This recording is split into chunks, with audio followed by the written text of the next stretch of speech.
দর্শক, শেখ হাসিনার লুটপাটের ইতিহাসগুলি ভুলে যান না। কিছু কিছু চিত্র সামনে আসছে, আস্তে আস্তে করে আসছে। কেন বেশি বেশি করে আসছে না আমি বুঝতে পারছি না।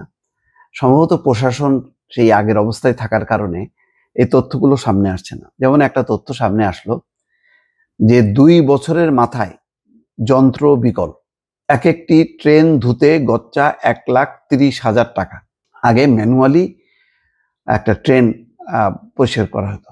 ম্যানুয়ালি একটা পরিষ্কার করা মানে এটা খুবই কস্টলি ব্যাপার। একটা ট্রেন তো আর ছোট্ট জিনিস না, বিশাল ট্রেন। আপনি ওই ট্রেন ধুইতে ম্যানুয়ালি, এটা তো প্রচুর খরচের ব্যাপার।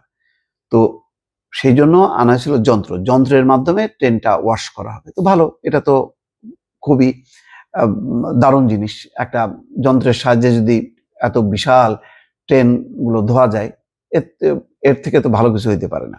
কিন্তু ওই যে আওয়ামী লীগের এদের সবার মাথায় তো ২ নম্বরই।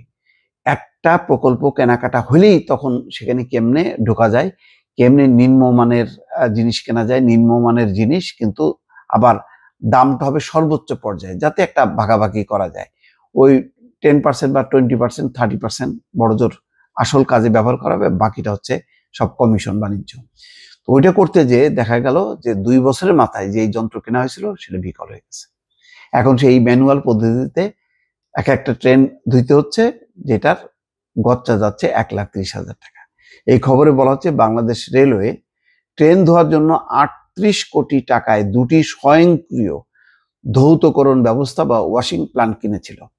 একটি স্থাপন করা হয় কমলাপুরে, অন্যটি রাজশাহীতে। ২০ মাসের মাথায় প্ল্যান্ট দুটি বন্ধ হয়ে যায়। হাই রে, যন্ত্র কি যন্ত্র কিনছে দেখেন। রেলওয়ে সূত্র বলছে দুটি প্ল্যান্ট দিয়ে ২,৯২৯ বার ট্রেন ধোয়া সম্ভব হয়েছিল। দুটি প্ল্যান্ট দিয়ে ২,৯২৯ বার ট্রেন ধোয়া সম্ভব হয়েছিল। হিসাব করে দেখা গেছে প্ল্যান্ট দুটি স্থাপনে যেই ব্যয় হয়েছে তাতে প্রতিটি ট্রেন ধোয়ার পেছনে সরকারের খরচ হয়েছে প্রায় ১,৩০,০০০ টাকা। প্রচলিত ব্যবস্থায় হাতে ট্রেন ধুতে খরচ হয় ১,০০০ টাকার মতো। দেখেন তাহলে কি হলো, যে প্ল্যান্ট স্থাপনের পর দেখা যাচ্ছে যে তাতে ট্রেন ধোয়ার পেছনে সরকারের খরচ হচ্ছে ১,৩০,০০০, আর প্রচলিত ব্যবস্থায় হাতে ট্রেন ধুতে খরচ হয় ১,০০০ টাকার মতো। তাহলে এই যন্ত্র বসায় লাভ কি? কস্টলি যন্ত্র। ওয়াশিং প্ল্যান্ট নামে যে ব্যবস্থা তৈরি করা হয়েছিল তাতে মূলত কিছু স্বয়ংক্রিয় ব্রাশ, সাবান পানি ও সাধারণ পানি ছেটানোর ব্যবস্থা এবং কয়েকটি বৈদ্যুতিক পাখা ছিল। সাধারণ এই ব্যবস্থা তৈরিতে এত ব্যয় নিয়ে প্রশ্ন উঠছিল তখনই। রেলওয়ে কর্মকর্তারা বলেছেন অনেকদিন ধরে প্ল্যান্ট দুটি বন্ধ, সেগুলো পুনরায় চালু করতে আরো বিনিয়োগ দরকার, যা কোনোভাবেই যৌক্তিক না। মানে এটা বাঁচায় আবার লাভ কি? সে তো আরো ব্যয়বহুল হবে ট্রেন ধুইতে। প্ল্যান্ট দুটি চালানো হতো বিদ্যুতের সাহায্যে। ট্রেন ধোয়ার কাজে পানি এবং ডিটারজেন্ট ব্যবহার করা হতো।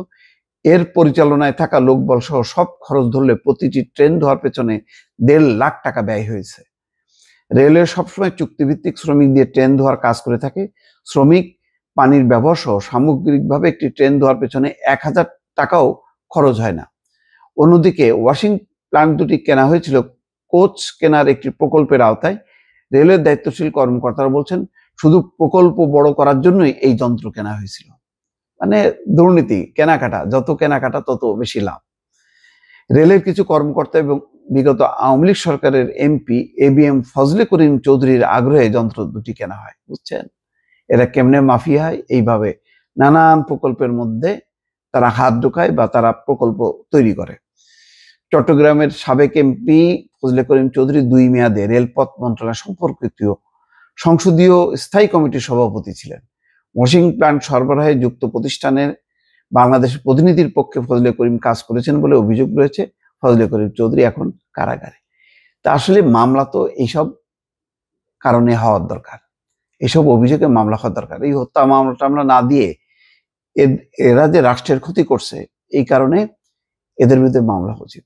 আপনি দেখেন এটা একটা শুধু ট্রেন ধোয়ার কাজে এই অযৌক্তিক ওয়াশিং প্ল্যান্ট কিনতে যে যে গচ্চা হয়েছে, এইরকম অসংখ্য প্রকল্প, হাজার হাজার প্রকল্পে কি পরিমাণ দুর্নীতি হয়েছে, কি পরিমাণ অনিয়ম হয়েছে, কি পরিমাণ লুটপাট হয়েছে, শুধু কল্পনা করেন।